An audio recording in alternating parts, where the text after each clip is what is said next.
Just do it! Don't let your dreams be dreams. Yesterday, you said tomorrow. So just do it! Make your dreams come true! Just do it! Some people dream of success while you're gonna wake up and work hard at it. Nothing is impossible. You should get to the point where anyone else would quit, and you're not gonna stop there. No, what are you waiting for? Do it! Just do it! Yes, you can! Just do it! If you're tired of starting over, stop giving up.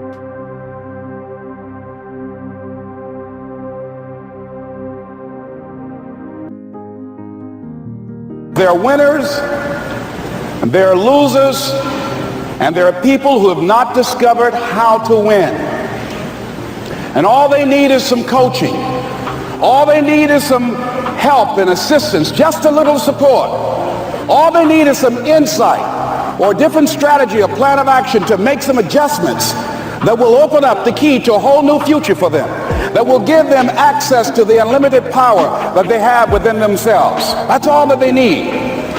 So what I want you to do is think about something you want for you, that's real for you, that's important for you, that will give your life some special meaning and power. And I don't even want you to say, I can do that. I don't want you to assume that. See, 5 years ago when I started out in this area, I would not have been able to make the mental leap that I would be up to where I am right now. I don't want you to begin to just psych yourself out. No. I want you to be able to say something to yourself that will enable you to maintain a level of integrity with yourself. That when you say this, even when you face tremendous setbacks, it will be a benchmark to keep you in the game, to keep you moving forward and experimenting and readjusting your strategy and your plan of action, continuously looking for ways to win. So what is that something? When you got an idea you want to move on, you might not have the money, you might not have the education, you might not have the support or the resources you need. What is that something that can keep us going, that will enable us to act on our dream? What's one of those keys that will begin to help us to discover the secrets to our dream? Here's what I want you to repeat after me, please, with power and conviction. Say, it's possible. It's possible. That's all I want you to do when you look at your dream. Just say to yourself every day, it's possible. Just say that every day to yourself, it's possible. Because what does that do? See, it begins to change your belief system. See, the way in which we operate, ladies and gentlemen, it's a manifestation of what we believe, what's possible for us. Whatever you've done up to this point, all that it really is a duplication, it's a reproduction of what you believe subconsciously that you deserve and what's possible for your life. Most people operate out of their personal history, out of their memory, things they've done, things they've experienced, things they've seen, things that they have observed. What I'm suggesting that you operate out of a larger vision of yourself. I want you to see yourself doing what you want to do, experiencing what you want to experience, having what you want to have, doing what it is that gives your life some meaning and value. Operate out of your imagination, not your memory.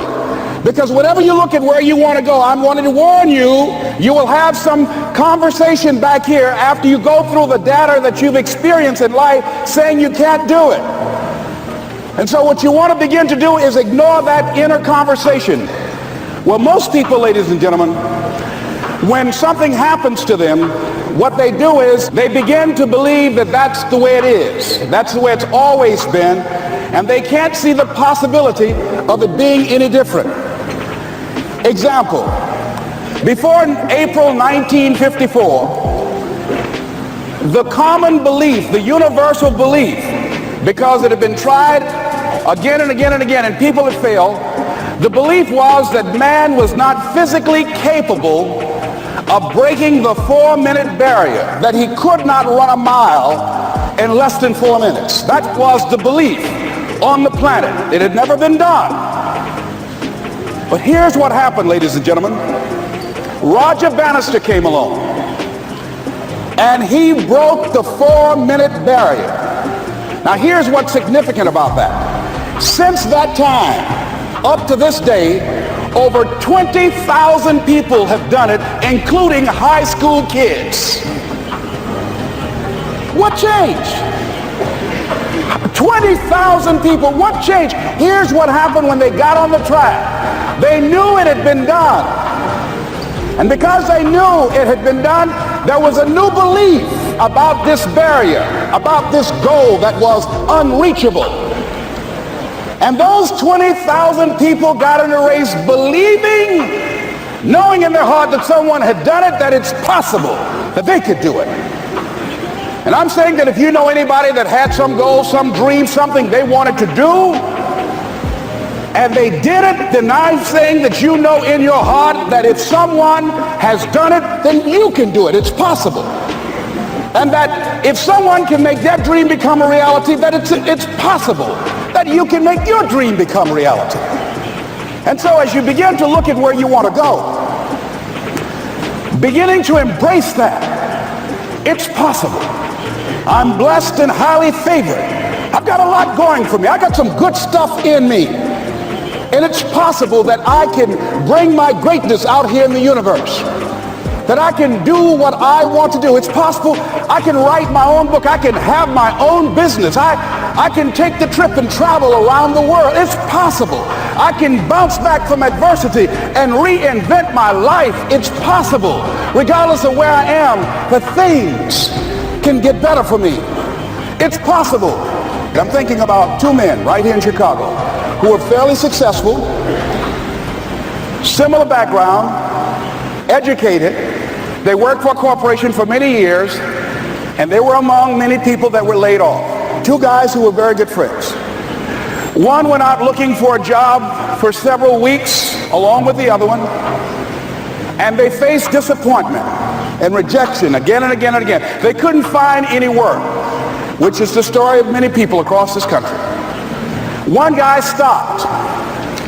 He became discouraged. He stopped going. He stayed home looking at television, became very argumentative and toxic with his wife, drinking beer, getting on the phone, talking to his other negative, unemployed friends. And he just gave up.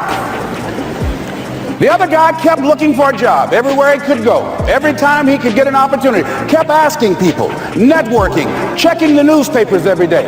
Kept going everywhere he could, trying to find a job. You have too much education. You're overqualified. You won't be here long enough. He kept going. He kept going. He went to a place and said, look here, I tell you what, if you can't hire me, and I know you can use my talents, abilities, and skills, I don't want to sit home and do nothing. Just let me do some volunteer work. You don't have to give me anything, all right? I just want to work. I want to be busy. Guy said, okay, it's on you now, but don't expect me to give you anything. It's okay. This guy came in and worked. He was the first one there. The last one to leave was the best employee there. About 4 weeks later, one of the top managers quit. They were looking for a replacement. Guess who they selected? This other guy. This guy who was volunteering his time. He got the job. What was the difference between the two men? Eyesight and mindsight. Eyesight is judging on what you see. Judging according to appearances. But mindsight is how you interpret what you see. One guy said, it's not possible. It's over. I'm finished. I can't do it. I can't make it. He surrendered. I've faced rejection again and again. I'm not going anymore. There are no jobs out there. But this other guy, he felt that in spite of the no's and rejections, in spite of how bad the economy is, in spite of what the newspapers are saying, that it's possible that somebody somewhere will give me a job. He just kept going, thinking it was possible. And guess what, ladies and gentlemen? That's what we have to do with our dreams. Because things happen to you in life that you can never, ever anticipate. And many times when those things happen, you want to give up. I remember when I was in broadcasting, when I was a disc jockey, I became very controversial, not only being a disc jockey, but I felt that radio was something that you not only entertain people with, but you also empower them, you educate them. And I got fired. I didn't just leave, they fired me. That was a shock. I said, wait a minute. They took my microphone. I thought that was who I was. No, ladies and gentlemen, it wasn't. I had to do something else. And I didn't know what else I could do. See, here's what I'm looking at. What are the uses for your life right now that you haven't even reached for yet? See, I believe that when you don't have enough encouragement to act on your dreams or ideas, or you're not enlightened enough, that life will act on you. See, life had moved on me and said, Les Brown, you have outgrown this. It's time for you to do something else. Well, I wasn't enlightened enough. I organized some disc jockeys and got my job back.